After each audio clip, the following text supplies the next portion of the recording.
Hola, ¿qué tal? El viernes 23 de este mes de febrero voy a dar una charla en la Universidad de Trinity sobre la civilización griega y su presencia en el mundo actual. Pero antes, a modo de introducción, quisiera hablarles un poquito de Mesopotamia, la llamada la madre de todas las civilizaciones. Fue en 1916 cuando el intelectual James Henry Breasted era un profesor en la Universidad de Chicago, era un arqueólogo, egiptólogo, historiador, y él acuñó esta expresión de creciente fértil o media luna fértil. Media luna porque, como pueden ver en este mapa, era la imagen que abarca desde Egipto hasta Babilonia. Toda esa región llama creciente fértil porque se supone que ahí empezaron muchísimas de las cosas, los elementos, eh, las teorías que se están viviendo desde ese momento hasta nuestros días. Él explica cómo el humano de cazador-recolector pasó a ser un sedentario, es decir, después de deambular por muchos lugares, encontró en esta región bañada por los ríos Tigris y Éufrates una región propicia para quedarse ya, establecerse y empezar a trabajar la tierra, debido a que tenían tanta agua. Ahí es entonces donde se empezó, digamos, a educar, a formar el trigo, la cebada, el lino, el garbanzo, guisante, la lenteja, el hierro, el farro, es decir, los alimentos que durante ya miles de años han estado alimentando a las diversas civilizaciones. También allí fue donde por primera vez se logró amaestrar al lobo para dar el origen del perro. El perro es gran amigo del hombre desde entonces hasta hoy día, cada vez más. Perro del cual se han hecho ya 343 razas de perros que hay en todo el mundo. Ese fue el primero de los animales, pero después, al mismo tiempo, poco después, ya también la vaca, la cabra, la oveja, el cerdo y sobre todo el caballo que fue también otro gran amigo y compañero del hombre en sus trabajos y en sus diversiones. En ese momento también, siempre como primera vez en nuestra civilización, se descubrió la cerámica. La cerámica fue muy importante en ese momento porque ya en ella se pudieron guardar las semillas para otro tiempo, se pudieron guardar también el agua, ya no tenían que ir al río, a diversos arroyos para tomar el agua, sino la podían llevar de un lugar para otro. Y después también le sirvió para cocinar, muy importante porque fue por primera vez cuando el ser humano ya no tenía que asar los alimentos o las carnes, sino que ya podían calentarla, cocinarla y hacerlo más digerible y más fácil de masticar. Fue allí entonces donde empezó a crearse, en primer lugar, la familia, por supuesto. Varias familias formaban un clan, después ya vino la tribu, la aldea, hasta que ya se empezaron a formar las primeras ciudades de nuestra civilización. Allí fue sobre todo esta gran ciudad de Uruk, en la cual hubo un momento en que tuvo 40.000 habitantes, una cosa extraordinaria en esa época, hace miles de años antes de Cristo. Después se fundó el reino, el imperio, etcétera. Claro, con toda esta actividad, sobre todo la agricultura, que fue el principio, en la agricultura no solo empezó a tener el hombre suficiente para alimentarse cada día, sino que después de una buena cosecha tenía demasiado alimento. Entonces se empezó a conservar, eso fue muy importante, a conservar por si venían momentos difíciles poder utilizar esos alimentos y por otro lado para el comercio. Y con el comercio surgió la escritura. Necesitaba el hombre tener un registro de lo que hacía, de lo que cambiaba, de los intercambios, y se descubrió hasta por primera vez una escritura en nuestra civilización occidental, 3.200 años antes de Cristo, hecha de unas tablillas de barro fresco, se grababan con unos pinzones, con unas cuñas, por eso se dio el nombre de cuneiforme años después, Estas eran largas o cortas, también se usaba el círculo y las rayas. Lo interesante es que se podía aplicar a diferentes idiomas, como hoy día nuestro alfabeto latino se puede utilizar para hablar español, inglés o alemán. Así también en ese momento. Junto con esta ya agricultura, la sociedad se va formando y se necesitan leyes. Y el primero que estableció unas leyes fue Hammurabi, rey de Babilonia, que en el año 1795 y 1750 ya estableció las leyes para gobernar. Había que tener leyes para que no sucediera el caos, un caos que era temible desde el origen del hombre. Y todas esas leyes, nada menos que 282, las quedó grabadas en lo que se denomina el Código de Hammurabi, en esta estela que justo se descubrió a principios del siglo XX en Susa, en la región, y que hoy día está en el Museo Louvre de París. Interesante que arriba de todo, de esta estela, está un grabado donde está Shamash, Dios de la justicia, entregando las leyes a Hammurabi. Con eso quería significar a Hammurabi que las leyes no eran una cuestión de querer o no querer, sino que eran los dioses, el Dios de la justicia, el que mandaba esas leyes para que la gente viviera en paz y en un mundo organizado. Esas leyes regulaban todo, los contratos, los precios, la familia, la criminalidad. Y en la criminalidad, por ejemplo, dominaba lo que después se ha denominado la ley del talión, es decir, ojo por ojo, diente por diente. Una ley que está reflejada también en la Biblia, que fue un libro, se supone un libro posterior a todo este momento de Hammurabi. En esta ley del talión, que en lo que es respecto al judaísmo, quedó cancelada, digamos así, por Jesucristo cuando mandó que en lugar de esa ley de venganza fuera la ley del perdón. También en esa época, nada menos que 1800 antes de Cristo, se publicó el primer poema de nuestra historia occidental, el llamado poema de Gilgamesh. Fue el primer héroe épico de la literatura universal. Este Gilgamesh fue un rey de Uruk, esa gran ciudad que dijimos. El único problema es que este poema se escribió cerca de 800 años después de que falleciera Gilgamesh.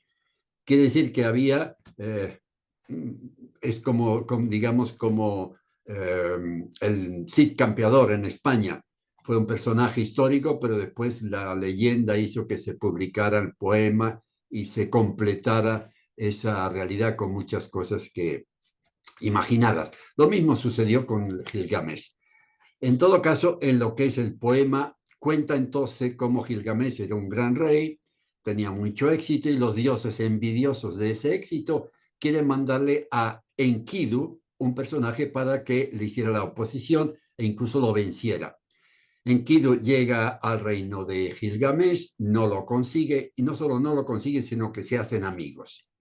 Después sucede con la diosa Inanna, que se enamora de Gilgamesh y manda a Gilgamesh, no quiere saber nada de ella, entonces ella manda venir al toro del cielo, que era su cuñado, para que lo vengara, pero resulta que Enkidu lo vence y entonces los dioses en castigo hacen morir a Enkidu, al gran amigo de Gilgamesh. Y ahí empieza entonces un gran problema, que es, algunos dicen también, el primer momento filosófico del ser humano, porque Gilgamesh empieza a pensar sobre la existencia, por qué morir, para qué se nace, en qué consiste la vida. Un poco fue el mensaje que después nos daría Segismundo en la gran obra de Calderón, esa reflexión suya, ¿qué es la vida? Un frenesí, una sombra, una ilusión, y el mayor bien es pequeño, que toda la vida es sueño y los sueños son. Más o menos es lo mismo que podía haber pensado Gilgamesh. Entonces, para descubrir por qué el hombre moría, pues va investigando por todos lados y hasta llegar al sabio Utnapishtim. Este señor era el único ser humano que había sobrevivido al diluvio universal y por tal razón los dioses le concedieron la vida eterna, ser casi semejante a ellos. No, dice que no puede darle esa eterna juventud. Al final, después de tanto insistir, le dice dos cosas. Bueno, si tiene que superar 6 días sin comer y sin dormir, y después comer esta planta que te doy, le dijo este sabio. Resulta que el pobre Gilgamesh aguantó los 6 días sin comer y sin dormir, pero al sexto día ya se quedó muerto, se quedó dormido, de sueño, de cansancio. Y en ese momento viene una serpiente, se come la planta y él se queda sin la eterna juventud. Un mensaje también de cómo las serpientes mudan su piel cada cierto tiempo, como que mantienen así su juventud. Ahí aparece también por primera vez la serpiente, que después sería un personaje, un animal presente en muchos mitos y leyendas, en este caso también en la Biblia. Total que Gilgamesh ya reconoce en uno de los momentos de este poema, dice, cuando los dioses crearon a los hombres, decretaron que estaban destinados a morir y han conservado la inmortalidad en sus manos. Así que el hombre se queda siendo mortal. Aquí también interesante esta tablilla sobre el diluvio que está en el poema de Gilgamesh, como el diluvio fue uno de los mitos que aparecieron en esta época y que después se repitió en muchas civilizaciones. También está el tema relacionado con Mesopotamia, el tema del indoeuropeo.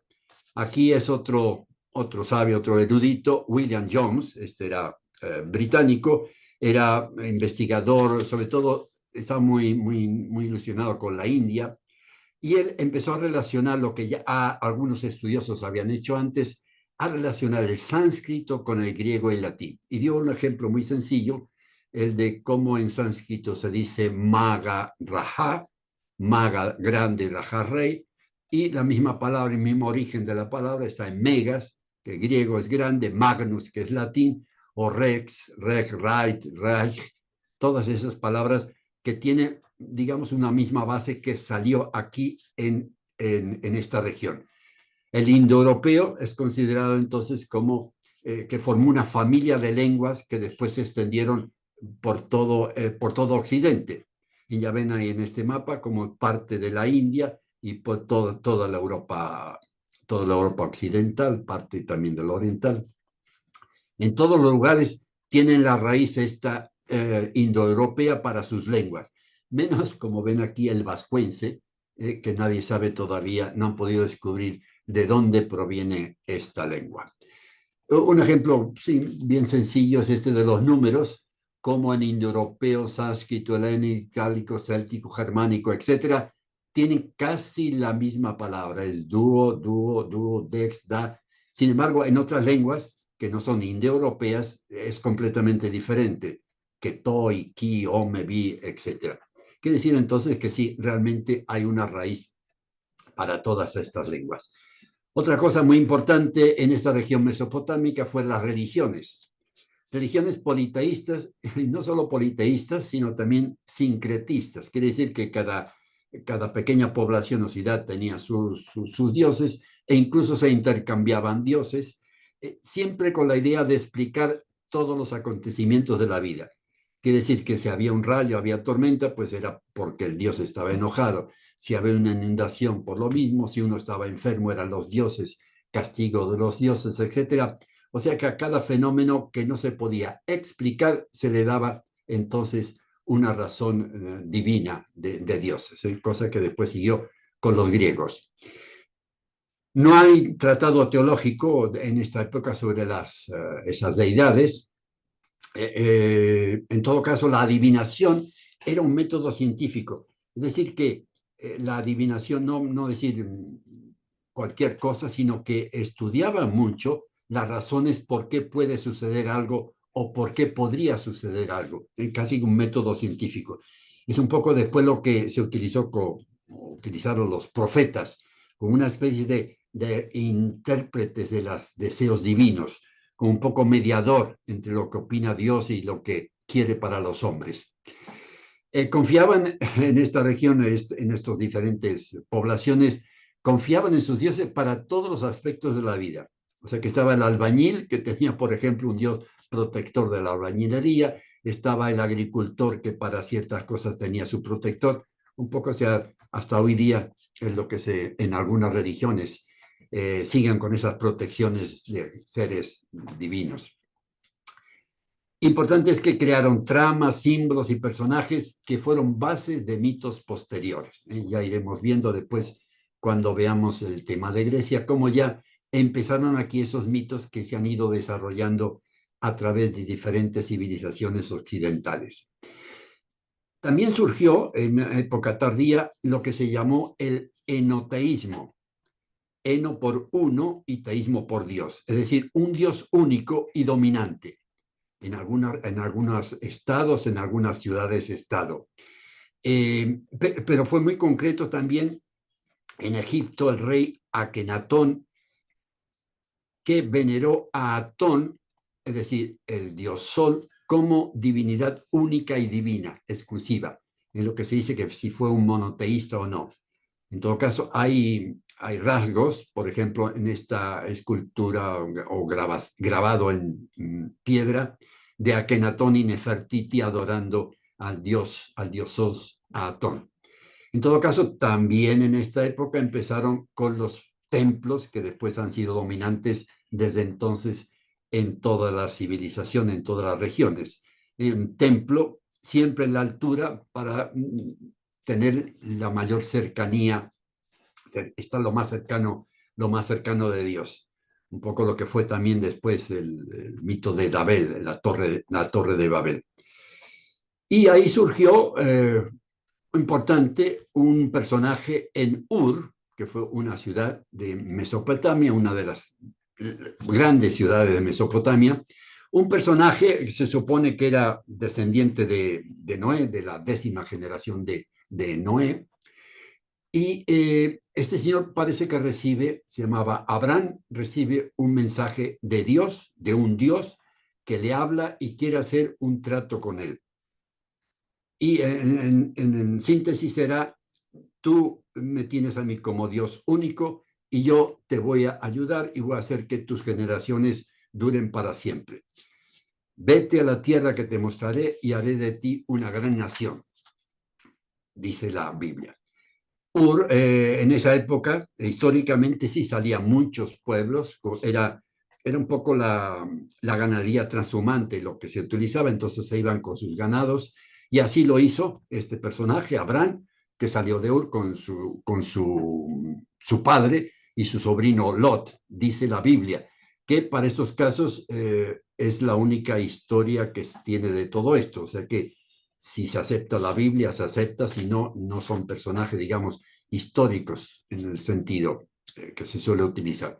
Entonces dice la Biblia que salió de Ur y fue entonces hasta Harán, donde permaneció varios años. Allí falleció el padre que por cierto, cuando falleció tenía 205 años, y entonces él siguió camino a la tierra que le había prometido Yahvé, el Dios único, y siguió entonces ya con Sara, fue su esposa, y con Lot, siempre su sobrino.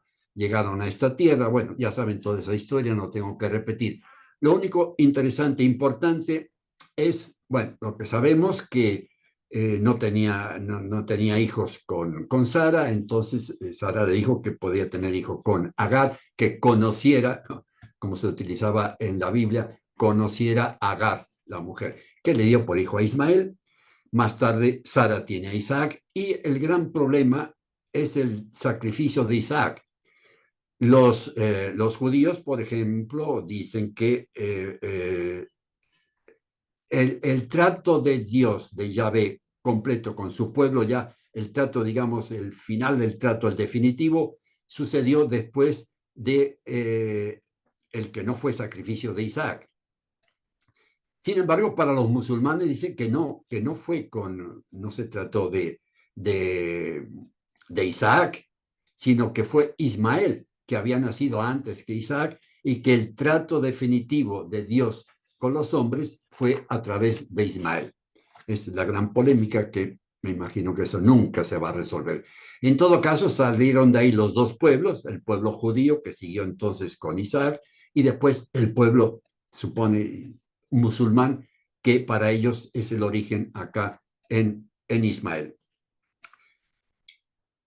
Quiere decir que desde entonces hasta ahora ha habido un solo Dios para estas tres religiones diferentes, porque los musulmanes admiten entonces a Abraham como un profeta. Para ellos el primer profeta fue Adán y el último fue Mahoma. En todo caso aceptan muchas cosas de la Biblia, Antiguo Testamento, pero hay muchas cosas diferentes. O sea, son las religiones abrahámicas, todas son las tres religiones del libro, porque cada una tiene su libro, la Biblia, Antiguo Testamento, Nuevo Testamento, y para los musulmanes el Corán. Hay cosas semejantes al monoteísmo, aunque los árabes y los musulmanes y los judíos dicen que la religión cristiana no es completamente monoteísta porque tiene la Trinidad. Pero bueno, se acepta como monoteísmo. Las tres tuvieron una revelación divina, tienen tradición profética, como hemos visto, y una orientación ética en sus mandamientos, en su vida. Pero tienen muchas cosas también diferentes. Por ejemplo, la posesión de la verdad. Cada uno de ellos dice que tiene la verdad. El nombre de Dios lo utilizan cada uno, pero de diferente manera. La interpretación de la Biblia, de los hechos históricos, también a veces cambia, incluso entre cristianos y judíos.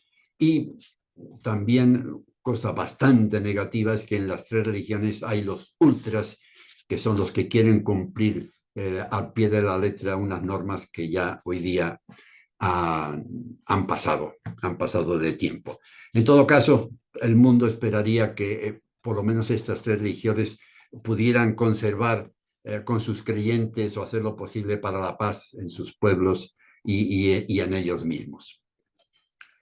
Bueno, no fue el único que salió de esta región, el Abraham, que después llamó Dios Abraham. No fue el único, sino que empezaron a salir desde 4000 hasta el 1000 antes de Cristo, empezaron a salir emigraciones, pequeños pueblos que iban extendiéndose por toda Europa. Y uno de ellos fue justamente los aqueos que llegaron a esta región de Grecia y que desarrollaron o iniciaron el desarrollo de una civilización que todavía permanece viva en muchos aspectos hasta hoy día. Pero en fin, de todo eso le hablaremos el viernes, día 23 de este mes de febrero. Los espero entonces a los que estén interesados en Trinity. En todo caso, muchas gracias. Hasta la próxima.